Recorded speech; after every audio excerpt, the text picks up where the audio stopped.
Bonjour à tous et à toutes et bienvenue au Club de lecture Les Trois Principes.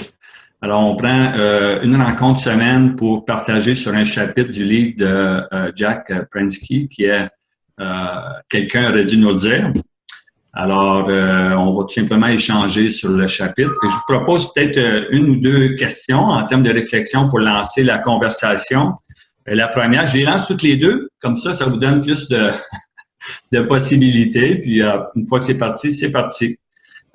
Si j'avais une seule chose à retenir de ce chapitre, quelle serait-elle? Question numéro 1. Question numéro 2. Quel est l'élément ou la leçon le plus marquant en lien avec votre vie auquel vous pouvez vous identifier? C'est lancé. À vous la parole, mesdames.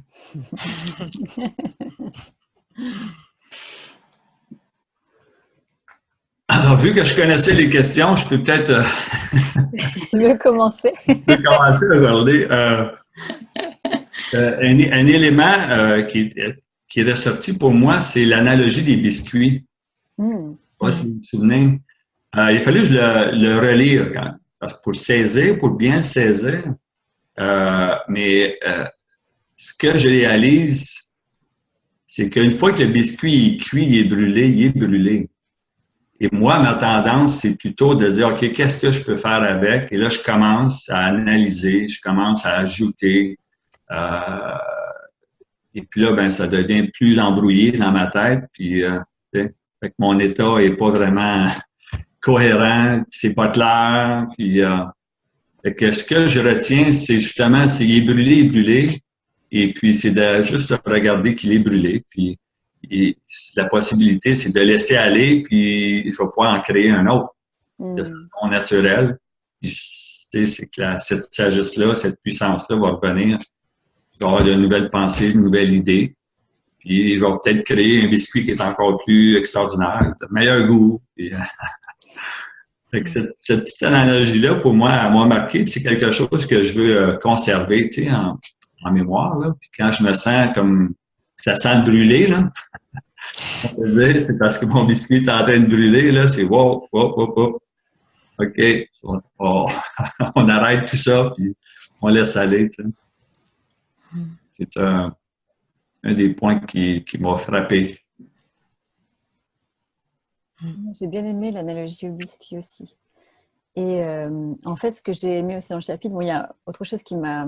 J'ai eu une expérience personnelle par rapport à une autre chose dont il parle dans ce chapitre, mais ce que je retiens aussi, ce que je trouve est une bonne idée, c'est de...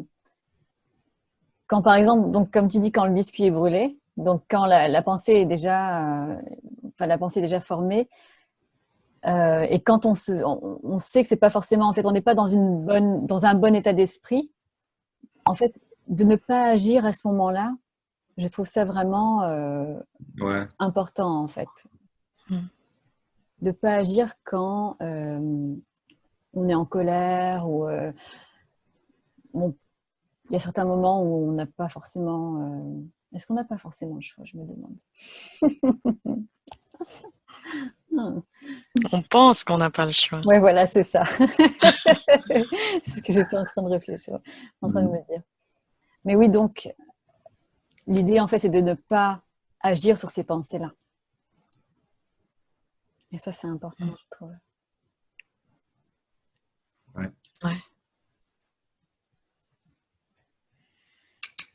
Je pense que c'est... Moi, je vais d'abord répondre à la question de Benoît. Je suis partie moi, je rejoins un petit peu ce que vous avez dit, Sandy et Benoît. Moi aussi, c'est le titre aussi du chapitre. Hein. Je vais peut-être relire le titre. Oui, c'est ça. Hein, lorsque notre niveau de conscience est amoindri, il serait peu sage de croire, de suivre, de nous fier à notre pensée. Voilà. Et pour moi, en fait, tout est dans le titre. C'est ce qui m'a le plus marqué. C'est l'idée, effectivement, si je peux paraphraser, quand on se sent mal, mieux vaut s'abstenir de parler ou d'agir, en gros. Hein. C'est un peu comment moi je l'interprète pour moi avec mes mots, c'est de me dire, ben oui, quand on n'est pas en forme, quand on est en colère, quand on est triste, quand on est fatigué, de si on se sent vraiment pas en forme, ben on sait que la qualité de nos idées ou de nos pensées va peut-être pas être au top et que donc on doit faire un peu attention avant de peut-être parler d'un sujet difficile ou avant d'entreprendre quelque chose ou avant de répondre à un email.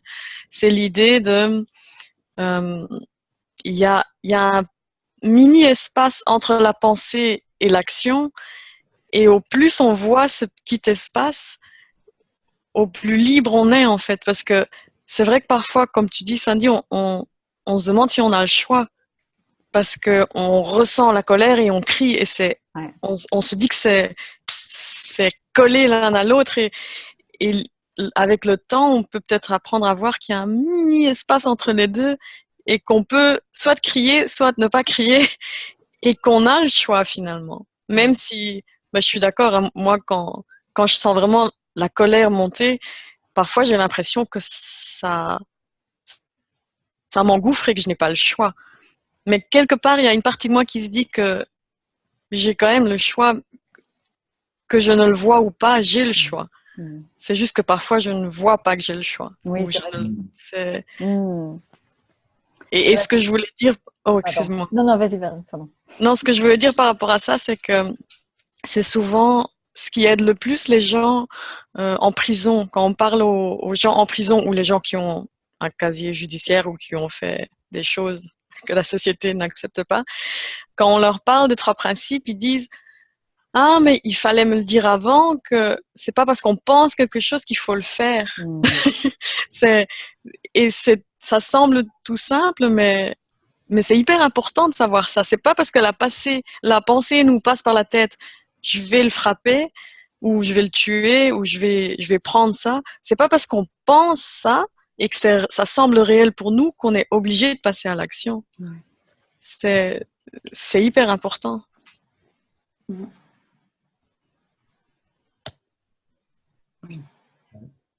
Il a dit au début du chapitre, il y a toujours plus à voir dans chaque situation, circonstance en fait. Et c'est vrai. Donc, mais parfois, on a l'impression que ce qu'on voit, surtout quand on est dans un état autre que ce qui est plus naturel, disons, ce qu'on peut commencer à voir qui est plus naturel en fait pour nous.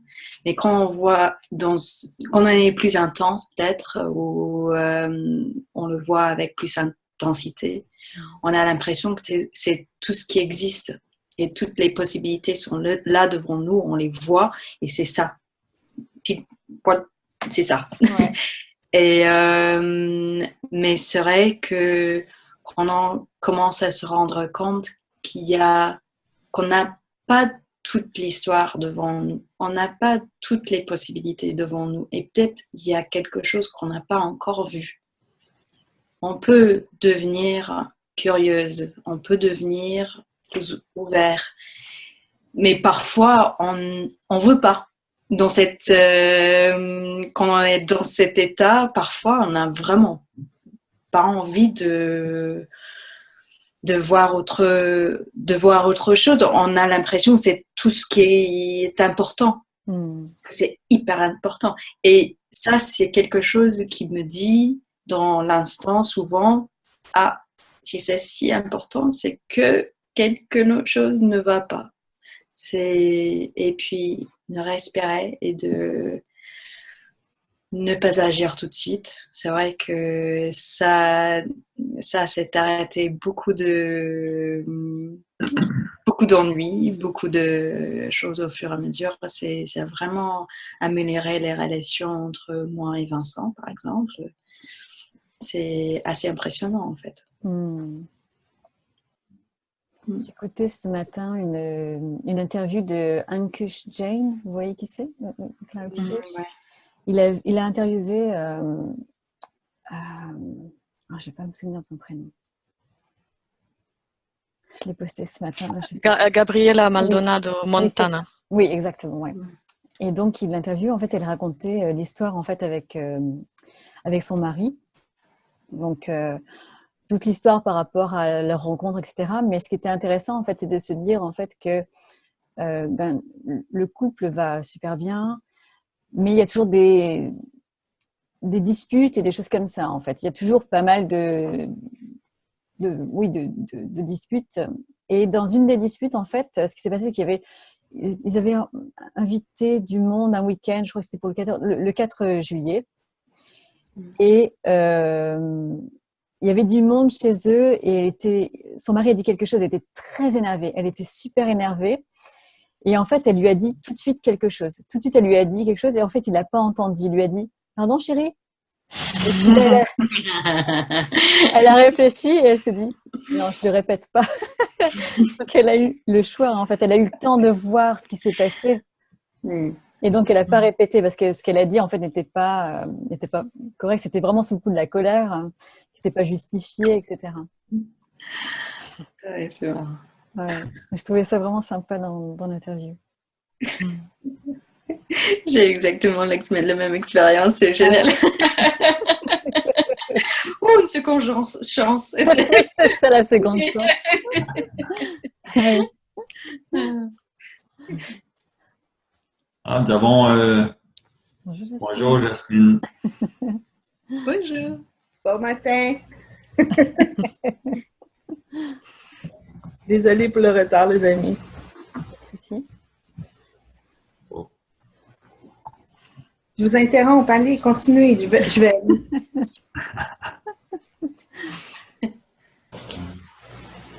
Qu'est-ce qui était drôle?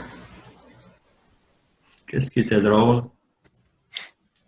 C'est une approche pardon chérie. Pardon chérie crée juste un bon moment pour pouvoir se réaliser dans notre commentaire ou tu sais, c'est très approprié. Je pense que je vais m'en souvenir. Même si tu comprends, je le vois même comme ça aussi. Par exemple, mon conjoint me dit quelque chose, mais oh, c'est pas beau. Je pourrais doucement dire pardon chérie. Oui, c'est une bonne idée. Et là, ça lui donne le temps de voir, juste pour voir si elle va reformuler de la même façon.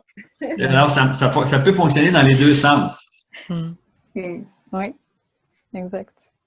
Oui, c'est l'idée que c'est vrai que c'est important qu'on ait soi-même conscience de notre état d'esprit, mais c'est vrai que ça peut être important aussi de voir un petit peu dans quel état d'esprit sont les personnes avec lesquelles on communique et de pouvoir les soutenir là-dedans aussi. C'est vrai que si on voit quelqu'un qui est dans un état d'esprit tourmenté, c'est vrai que ça peut aider d'aider cette personne à prendre une pause, soit en disant « pardon chérie », soit en disant littéralement « ce serait peut-être bien de prendre une pause ». Parce que souvent, ce dont on a besoin quand on est effectivement troublé, c'est de prendre une petite pause. Ça peut être une pause dans notre tête ou une pause littéralement dans la journée, mais c'est l'idée de se recentrer, de se retrouver et puis de continuer la discussion peut-être un petit peu plus tard. Ça me fait penser, j'ai une personne que je suis, peut-être que vous la connaissez, elle s'appelle Mandy Evans. Mandy a dit, il y a beaucoup de divorces qui pourraient avoir été évités s'ils étaient simplement allés prendre une sieste. D'accord.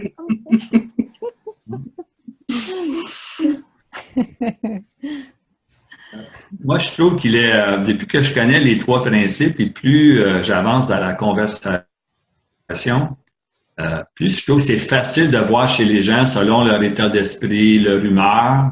C'est comme, ça m'indique tout de suite qu'ils sont dans leur tête, là, tu sais, là. Parce que j'ai toujours été convaincu que les gens sont bons. Les gens ne veulent que du bien, ils veulent aimer, ils veulent être aimés. Puis, alors, quand je rencontre quelqu'un qui est perturbé, qui peut être frustré, agressif, alors on dirait que j'ai un signal qui me vient, oh, OK, ça travaille fort, tu sais, au niveau de la pensée. Et puis, ça m'aide un peu à comprendre aussi par rapport au chapitre. Il y a une section qui parle des séries de pensées répétitives. Et c'est probablement ça qui est difficile pour moi, de voir mes propres pensées répétitives qui viennent parce que j'ai décidé quand j'avais 5 ans telle chose, puis là, je vis avec cette loi ou cette façon, cette décision qui inconsciemment amène des pensées, puis il semble réel. Je suis pas assez où pour les percevoir, les comprendre, ou ben non, juste les laisser aller, j'ai tendance à embarquer dedans. Puis dire, ça fait tellement partie de moi, ça fait tellement d'années qu'elles sont là, qu'elles agissent à travers moi. Quelquefois, elles me supportent, mais la majorité du temps, probablement non.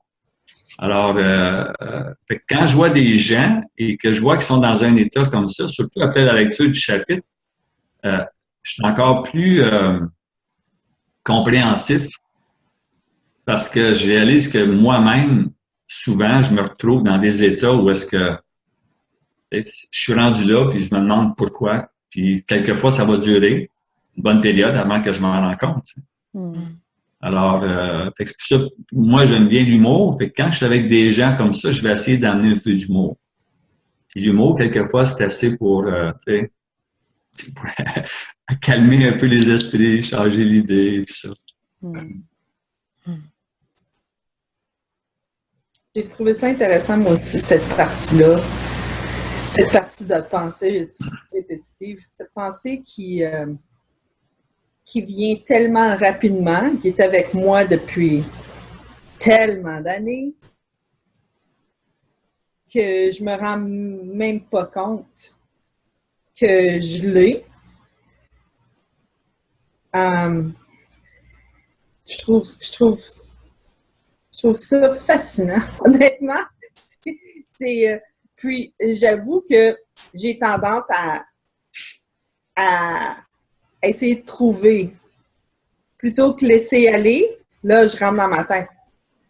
Là, je suis rendue au niveau de conscience où je suis comme, OK, pourquoi es-tu irritée? Qu'est-ce qui se passe? Puis là, t'es comme, peut-être qu'il t'est arrivé ça quand j'avais 15 ans. Puis là, je pars. Fait que j'aime, tu sais, il y a une partie dans le livre, dans le chapitre où il dit, on peut aller les étudier, c'est correct, il n'y a pas de problème avec ça, mais pourquoi pas juste les laisser aller, tu sais? Fait que j'étais comme, ouais, pourquoi pas juste les laisser aller? Je la trouvais comique, parce que je riais moi-même, tu sais? Puis il venait juste d'expliquer la partie où, tu sais, il se faisait déranger par les jeunes, tu sais? Fait que là, j'étais en train de passer à travers le processus moi-même dans ma tête. Puis là, j'étais comme, regarde-moi aller. Je fais exactement ce qui était écrit dans le livre, qui était carrément, tu sais, tu passes à travers des étapes comme tu as la réalisation, puis là, fait que j'ai trouvé ça très intéressant. Puis moi aussi, j'étais un peu comme Benoît. Puis comme, mais là, je suis beaucoup moins réactivé par les humeurs des gens. C'est très... c'est super que quelqu'un peut juste être dans une humeur sans avoir la crainte de je vais être un peu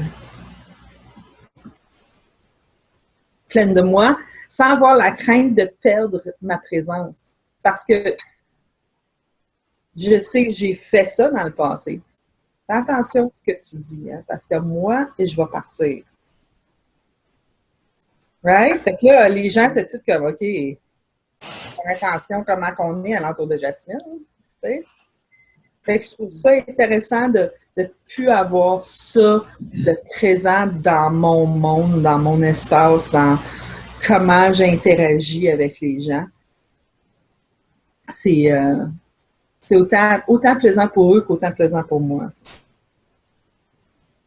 Puis je ne m'étais pas rendu compte que les 3 principes avaient fait ça pour moi. La compréhension des 3 principes avait fait ça pour moi.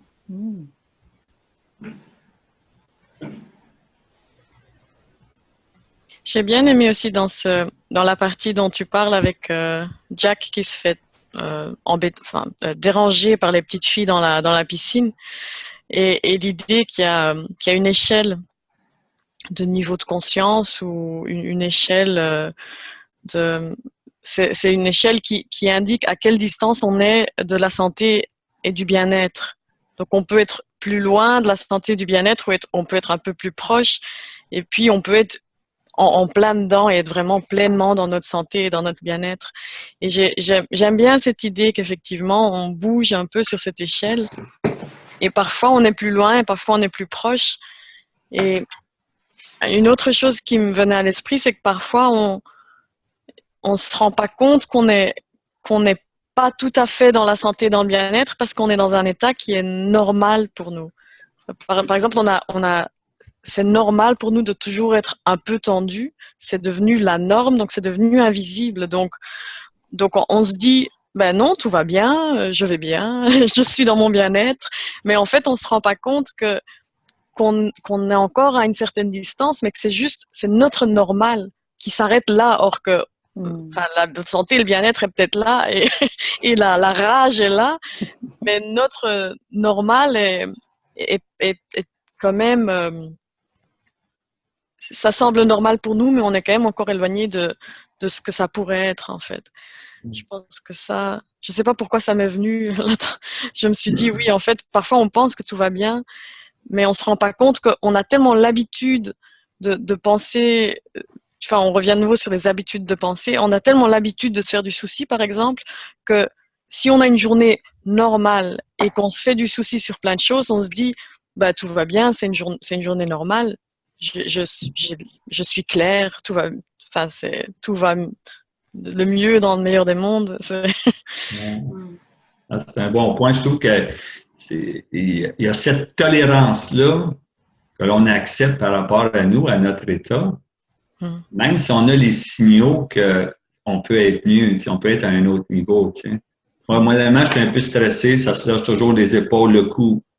Puis, j'en étais rendu aussi au point de me dire, bon, c'est normal, je suis occupé, j'ai beaucoup de choses à faire, je suis stressé. Mais en quelque sorte, c'est pas normal. Je pourrais faire toute la même chose sans avoir cette tension-là au niveau du cou. Maintenant, je suis beaucoup plus présent à ça. Quand je ressens quelque chose au niveau des épaules, là, je sais que je suis en train de créer, moi j'appelle ça mon avalanche, là. Ça dégringole. Fait que je laisse aller, puis progressivement, je sens mes épaules retomber. Et étrangement, mon esprit est plus clair, puis je suis plus productif, puis je redeviens présent, puis tout est plus facile, tout est plus beau. Donc, ça, quand tu dis la normale, là, c'est trop facile d'accepter des choses qui sont... Ça n'a pas de sens, les accepter. Oui. Je pense que dans le passé, j'ai fait exactement la même chose avec les épaules, le cou et le derrière de la tête. Et c'est vrai que mais c'est une bonne, pour moi, en fait, en ce moment, c'est juste une bonne indication où je suis, mais parfois. Mais c'est vrai que dans le passé, j'aurais dit, par exemple, quand on parle des habitudes des gens, et j'aurais dit dans le passé que c'était juste leur caractère, ils étaient comme ça. Et c'était souvent comme ça, donc c'est comme ça qu'ils sont. Et donc, et c'était quelque chose assez fixe en fait, quand je comprenais pas. C'était quelque chose que, ils sont comme ça et on n'attend pas d'autre chose d'eux, souvent. Ou de moi, par exemple. Et donc, j'aurais pensé, tant pis, je peux rien y faire, et puis voilà. Mais petit à petit, avec les principes, j'avais commencé à voir qu'en fait, ça c'est comme tu as dit, Véronique, les habitudes qu'on a prises, et puis c'est juste, on les a au hasard comme ça, on a pris certaines habitudes par rapport à ce qu'on a vécu ou ce qu'on a décidé de prendre au sérieux quand on était plus jeune peut-être. Et c'est quelque chose qu'on fait encore et encore. Et juste de voir que c'est pas obligé que ce soit comme ça, en fait. Qu'on peut être, on peut se détendre plus. Les épaules peuvent se baisser encore un peu, et encore un peu, et encore un peu. Mais, et c'est vrai, moi j'ai dû apprendre ce que ça voulait dire de me sentir bien, mais vraiment à l'aise, détendue et d'avoir vu ça, j'en voulais un peu plus. mais c'était vraiment sympa de savoir qu'il y avait d'autres possibilités que les boîtes que j'avais utilisées pour cette personne ou l'autre personne et moi. Donc, c'est beau, je trouve.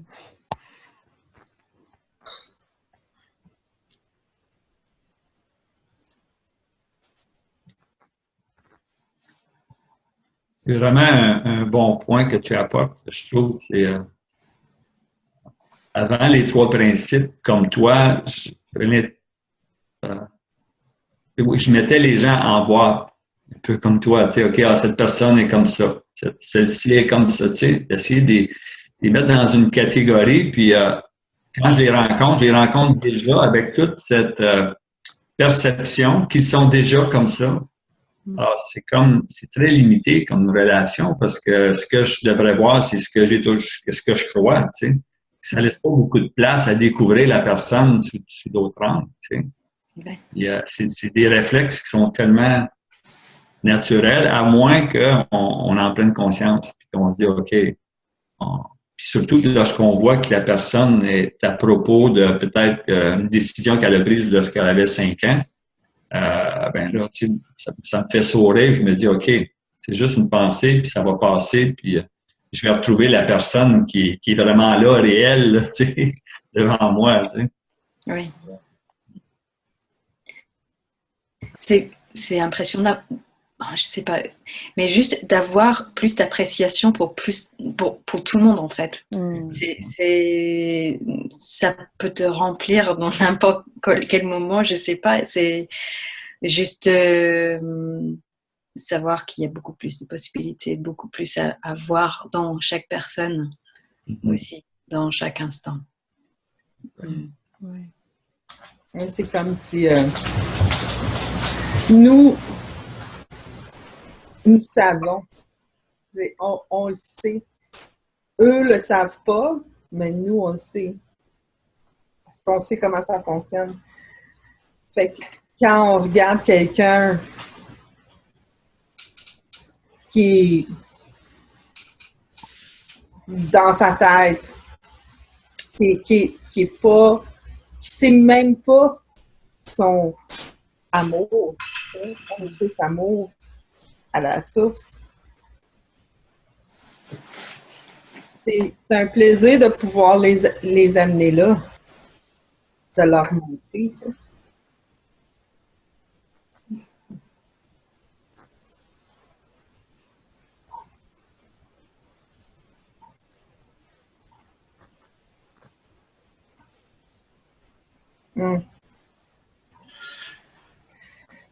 Je suis en train de me dire, mais je le vois pas toujours, tu sais. Je le vois pas toujours pour moi-même, donc je le vois pas toujours pour les autres.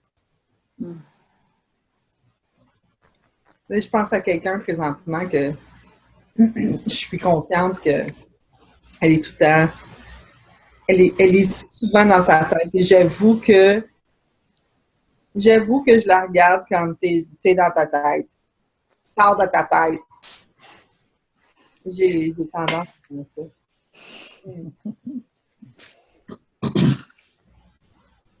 Bonjour Viviane. Bonjour Viviane. Salut, excusez-moi pour le gros retard. Il n'y a pas de souci. Mais c'est beau ce que tu dis, Jasmine. Ça, c'est très beau. J'étais touchée en fait par le fait que tu dises il y a des gens qui ne savent pas qu'on est tous amour. Parce que je sais même pas si c'est littéralement mis comme ça dans le livre, mais ça m'a beaucoup touchée que tu le dises comme ça, cash, tu sais. Et, et je me dis que moi, ce que je fais parfois, c'est parfois j'utilise ça un peu contre moi ou contre les autres, parce que par exemple, je me dis, tiens, mais cette personne ne sait pas qu'elle est juste dans sa tête et que si elle lâchait cette pensée, tout irait mieux. Mais le fait de penser ça me donne moi-même un mauvais sentiment. Donc, en fait, c'est moi qui est stressée, en fait. C'est moi qui est stressée par le comportement de cette personne et je me dis, si seulement cette personne savait que c'est juste de la pensée, tout irait mieux. Mais en fait, c'est là où je me rends compte que c'est tellement facile de tomber dans le piège, de croire ses pensées et de prendre ça au sérieux et d'oublier où on est sur cette échelle, parce que c'est très facile de voir où sont les autres sur les échelles, je trouve. Parce qu'on a la perspective, on a la distance, on voit tout de suite si quelqu'un est dans son bien-être ou si quelqu'un est dans sa tête. Mais nous-mêmes, parfois, on pense être dans notre bien-être, mais on est complètement dans notre tête. Parce qu'on se dit qu'on est dans notre bien-être parce qu'on voit tout clairement et on voit comment ça fonctionne et on voit clairement que cette personne est dans sa tête. Donc, nous, on est forcément dans le bon. Mais en fait, si à ce moment-là, on trouve ça désolant ou énervant ou irritant que cette personne est dans sa tête, ben, on est nous-mêmes dans notre tête. c'est juste que ça devient une dimension invisible. Je trouve que moi, ce qui me rend vraiment humble, mais je le dis vraiment humble, c'est que c'est très facile de voir où sont les autres et de voir où les autres se perdent et où les autres sont coincés. Mais je sais bien que c'est vachement difficile de le voir pour moi-même. On tombe tous dans le piège, indépendamment de à quel point on a une compréhension profonde ou à quel point on a eu des prises de conscience importantes. On tombe quand même dans le piège de nos pensées et on trouve que nos pensées ont l'air vachement réelles et elles disparaissent pour nous. On ne voit plus nos pensées. Ça devient juste invisible. Ouais, on y passe tous. Sans exception.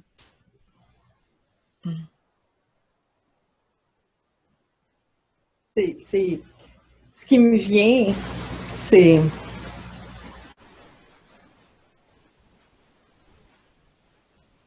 automatiquement, en tant que, je vais dire être humain, vous pourrez me corriger. En tant qu'être humain, on a tendance à, quand on parle avec quelqu'un, on a tendance à tout de suite se mettre sur une échelle. Tu sais, ben, moi, je suis là.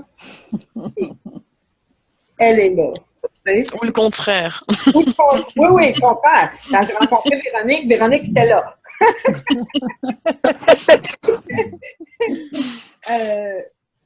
Mais c'est ça, ce que j'aime dans cette compréhension-là, dans ces principes, c'est que ça nous ramène tous ici.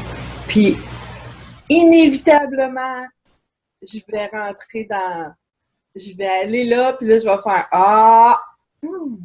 Jasmine est là. Puis après ça, la personne va parler, je vais dire Jasmine est là. Je vais toujours jouer avec ça.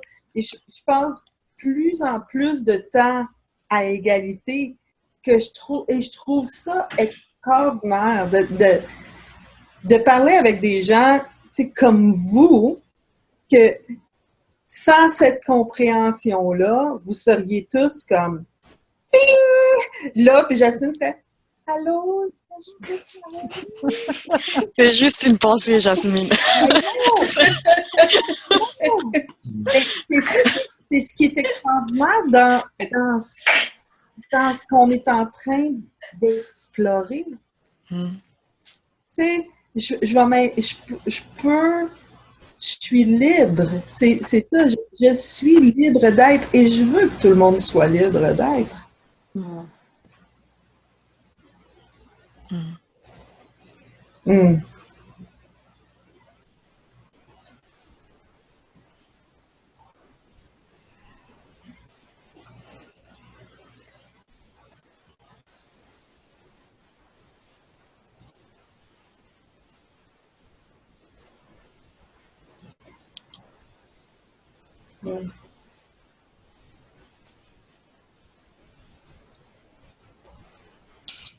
Je sais pas si tu as remarqué, Jasmine, mais c'est un truc juste que je note, c'est que tu as une telle profondeur dans le sentiment de ce que tu partages que tu nous rends tous vachement silencieux. C'est vrai, je sais pas si vous remarquez, mais tu touches des trucs tellement profonds dans ton honnêteté, t'es tellement vrai qu'on descend tous comme ça et on n'a plus rien à dire. Et je dis ça dans la façon la plus positive qui soit, hein, tu nous recentres en fait. C'est pour ça qu'on n'a rien à dire. C'est parce on se dit, ah ouais, c'est vrai. Et il n'y a plus rien d'autre. Rien de me dire. Et puis, il y a ce truc aussi, en fait, où je me dis... donc, on est vraiment à un niveau, en fait, là où on est... Ok, t'es cool, tout va bien. Et je me dis, j'ai un truc super important à dire. Non, je ne peux pas le dire maintenant. Mais tu vois, il y a pas... En fait, on est vraiment... Ouais, ce que tu partages, en fait, je trouve que c'est vraiment... Ouais, comme tu dis, Véronique, c'est vraiment profond. Et de partir, en fait, ça me paraît tellement futile, en fait, de partir sur un sujet. En fait, je me dis, quoi, à quoi bon? On a déjà tout dit. Presque. Ouais. C'est tout à fait ça. J'ai encore les larmes aux yeux. Oh.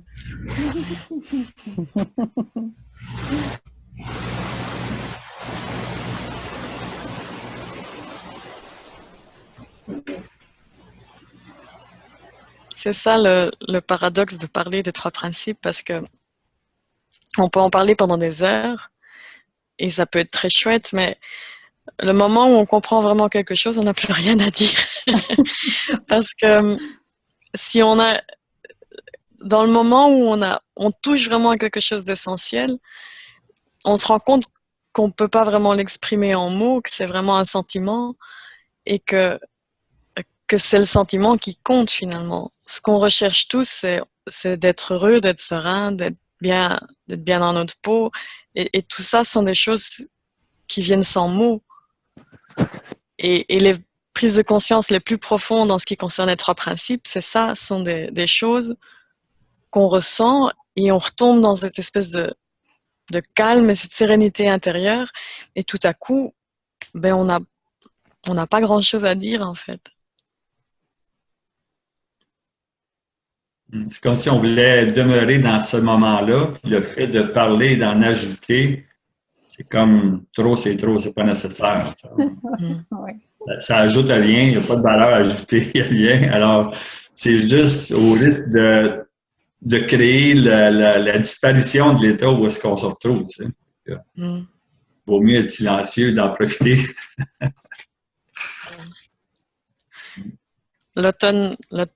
L'automne passé, je pense, j'étais à Salt Spring Island avec Elsie Spittle et j'ai passé une semaine avec elle. J'ai passé 7 jours en one-to-one avec elle.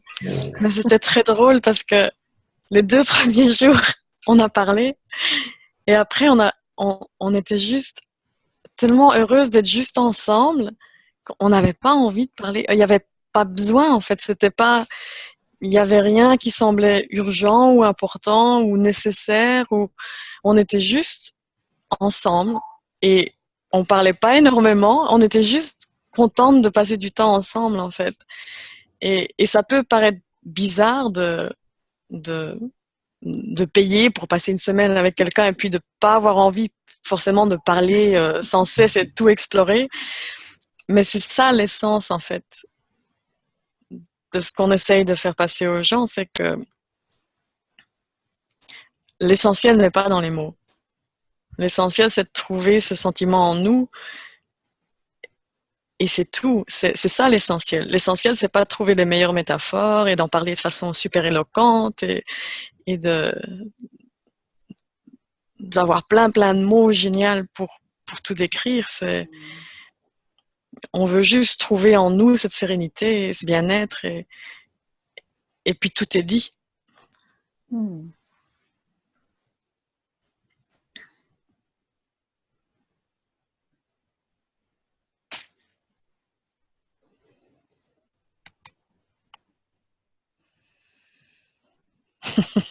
Mais bon, c'est une vidéo, donc il faut parler.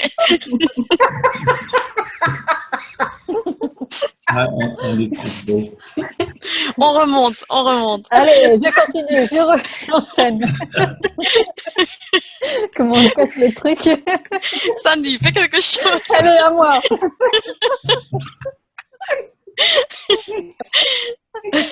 Alors moi, ce que j'ai aimé, voilà, on change.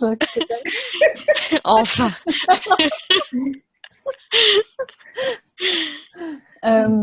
Oui, il y avait un truc qui m'avait plu en fait dans le chapitre, c'est quand il parle des addictions.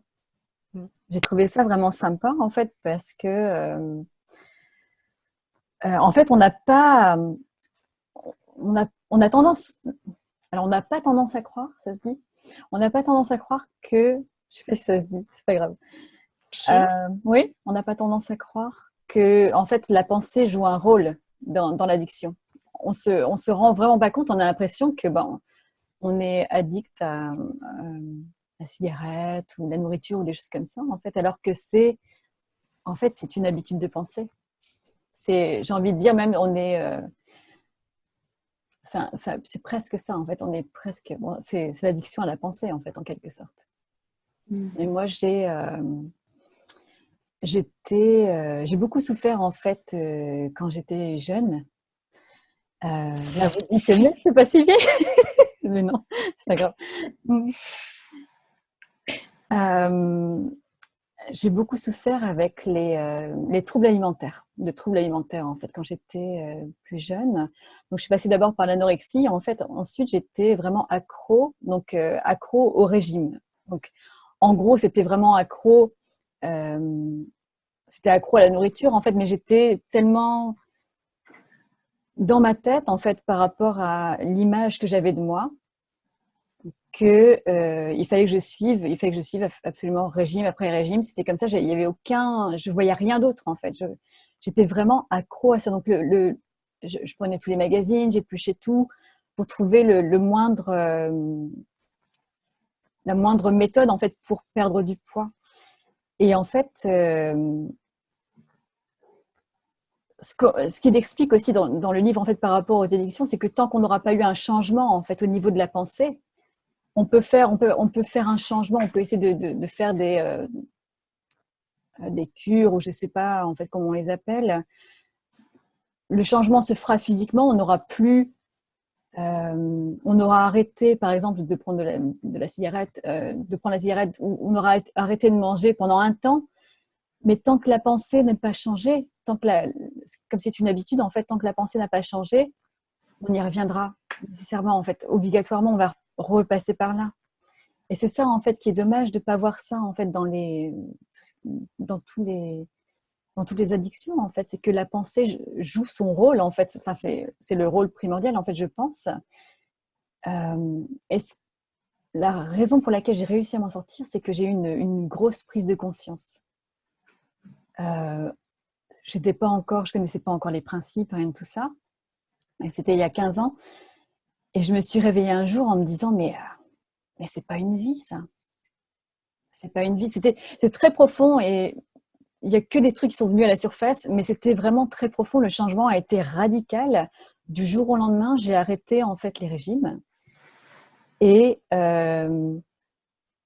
j'ai arrêté d'être addict à la nourriture aussi. En fait, tout s'est arrêté en fait. Donc, j'ai plus de troubles alimentaires. J'avais plus besoin de suivre de régime. J'avais plus besoin de faire attention à ce que je mangeais. J'avais plus besoin de craindre la nourriture en fait, en quelque sorte. Et donc, tout s'est envolé en me disant simplement, en fait, c'est pas quelque chose que j'ai forcé, mais je me suis réveillée un jour en me disant, mais c'est pas une vie. Je ne peux pas vivre comme ça. Je peux pas, en fait, vu la façon dont j'avais commencé la chose, en fait, je me voyais au régime à vie. Je voyais pas du tout d'autre solution. C'était régime à vie. Et je me suis dit, mais c'est pas normal. C'est pas normal. On est des êtres humains, on a envie de manger. On a de la nourriture, enfin, j'adore les gâteaux, quoi. J'avais envie, en fait, de profiter, en fait, de ce que j'avais, de ce que je pouvais avoir, etc. Et d'arrêter de me focaliser, en fait, sur le corps, en fait, sur la nourriture et le corps, en fait. Et il a fallu un changement de pensée. C'était vraiment une grosse prise de conscience et j'ai arrêté, en fait, bon, ça fait 15 ans maintenant, mais j'ai arrêté complètement et tout a changé. Tout a complètement changé. Il n'y avait plus besoin de... J'ai plus jamais pensé à faire un régime, même après mes enfants. Ouais. Je pense que j'ai fait la même chose. J'ai eu 3 prises de conscience, 3 grosses prises de conscience dans ma vie. Ma première, ça a été, j'avais un copain. J'ai commencé à sortir avec un gars à 15 ans. Puis, à 22 ans, on s'est séparés. C'est moi qui ai initié le break-up, la séparation. Et c'était comme... Je pouvais pas croire que... Tu sais, c'est comme je voyais ma vie toute déjà. Je la voyais déjà toute. Puis c'était intentionnel. Je me souviens, c'était intentionnel. J'avais à 15 ans, OK, je me fais un chum, c'est l'homme de ma vie pour le reste de mes jours. C'est comme, c'était déjà planifié. C'était comme à 28 ans, je vais être mariée, on va avoir 3 enfants. Je la voyais déjà toute. Puis un jour, c'est comme, non, je suis pas heureuse, j'aime pas ça. Pourquoi je veux ça? Ah non, non. Puis j'ai laissé ça. J'ai brisé je me suis séparée. Ça a été un gros step, une grosse étape dans ma vie. Qui m'a amené à tout ce que je fais aujourd'hui, tu sais. Ça m'a amené là. Je trouve que c'était une grosse étape, mais ça a été une très bonne étape. J'ai aussi laissé un emploi, ça faisait 10 ans que je travaillais. Ça aussi, c'était planifié. Ça. Non, moi, en sortant de l'école, 20 ans, je vais me trouver une bonne job, je vais aller me chercher une carte d'affaires. La carte d'affaires était extrêmement importante. Si vous saviez le nombre de cartes d'affaires que j'ai eues dans ma vie, mes amis, c'est incroyable. Mais après 10 ans, j'ai laissé, je dis non, je peux pas être mis sur terre pour faire ça. C'est me lever le matin, aller me prendre dans le trafic, arriver au bureau, être misérable pendant 8 heures, tu sais, des fois 10 heures, des fois 12 heures, parce que je pouvais rester là super longtemps. Puis faire ça à tous les jours, jour après jour, non, ça marchait pas. T'sais. Dans le temps, la seule manière que je trouvais... Aujourd'hui, peut-être que je travaillerais différemment avec... Maintenant, je comprends, tu sais, comme toutes les pensées qui apparaissent, mais dans le temps, la seule manière que c'était, pour moi, c'était de partir, tu sais. Puis, partir ma propre affaire, puis devenir à mon compte, puis... C'est ce qui m'a fait grandir. C'est ce qui m'a fait grandir, toutes ces prises de conscience. Mm. Et j'ai arrêté de fumer. Ah. Ça aussi, c'était une addiction. Ça aussi, je me suis réveillée. Ça, c'était graduel. Tu sais, je fumais, j'étais une grande fumeuse et j'adorais fumer. C'était comme la cigarette était ma chum.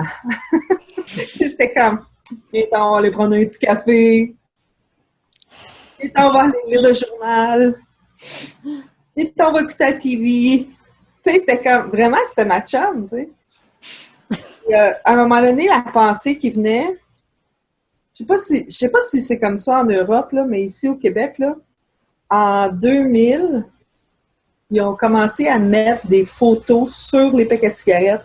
Le paquet de cigarettes était beau, j'avais un beau paquet de cigarettes bleu, exporté. C'était cool, tu sais, j'avais mon paquet de cigarettes, mais ils ont commencé à mettre des dents, toutes rigoleuses. Puis là, la première fois que tu vois les mauvaises dents, les dents, tu fais comme oh, c'est juste une photo, tu sais. Là, après ça, tu vois, ils mettent des poumons. Après ça, ils mettent. En tout cas, ils mettaient des photos totalement désagréables. Ça a eu un gros impact sur moi parce que là, quand je prenais ma cigarette, c'était plus ma chum, là, c'était comme qu'est-ce que je suis en train de faire, là? Je suis en train de prendre la boucane, les rentrer à l'intérieur de moi, puis je le ressors. Et en plus, je pue.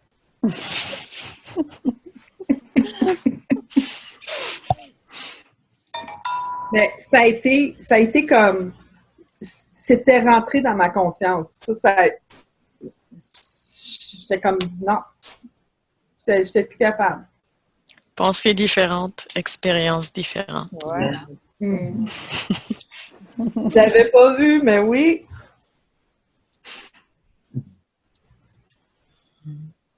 Ah, ça peut m'arriver, ça.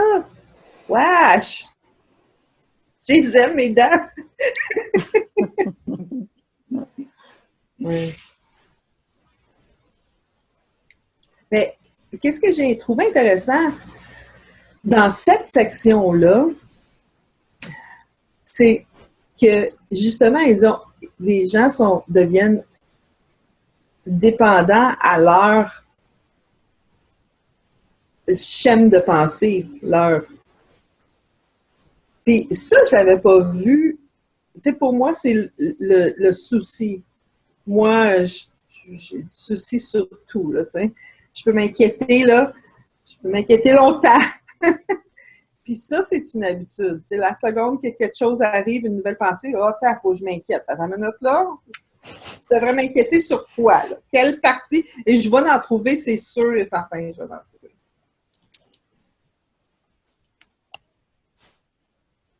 Mais je l'avais pas vu, ça. Je l'avais pas vu. Puis là, quand j'ai vu la colère, quand on peut être, tu sais, une pensée répétitive, c'est la colère.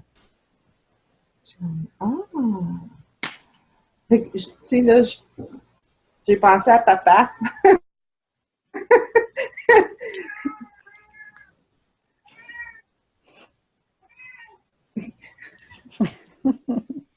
Ouais. Je l'avais pas vu.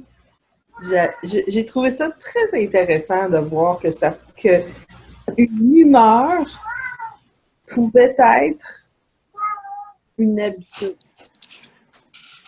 Entendez mon chat, hein? Oui. On te dit, toi, tu répètes, c'est ça? Parce que j'y parle normalement quand il rentre dans la maison. Il te souffle toutes les réponses. Oui. Fait que c'est ça. J'ai trouvé ça intéressant, cette partie-là. C'était...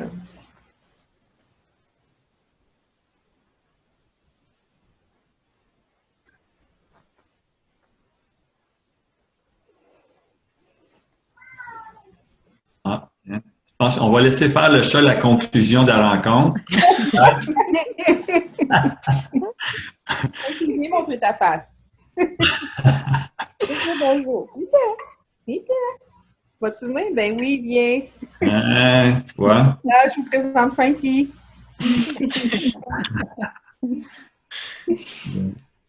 C'est mon copain.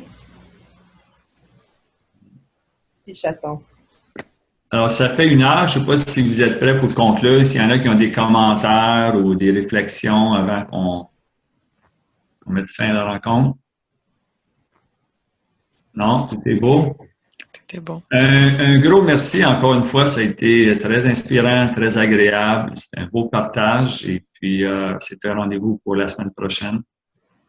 Il nous reste, je suis désolée, mais il nous reste juste 2 chapitres, hein?